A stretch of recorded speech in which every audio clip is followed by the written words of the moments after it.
What's something people don't know about Battlefield 6 beta? That infinite loading screen isn't always your fault. Here's how to actually beat it. No hacks, just real fixes.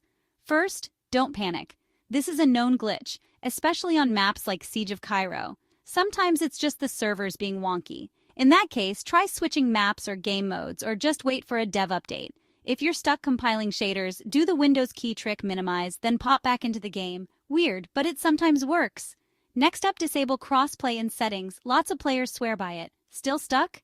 Verify your game files on Steam or EA app. This'll fix any corrupt files.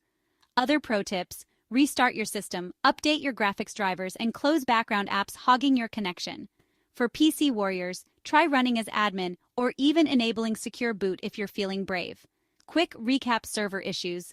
Wait it out. Crossplay. Turn it off. Files. Verify. Don't let a loading screen win. You got this. See you in the next match.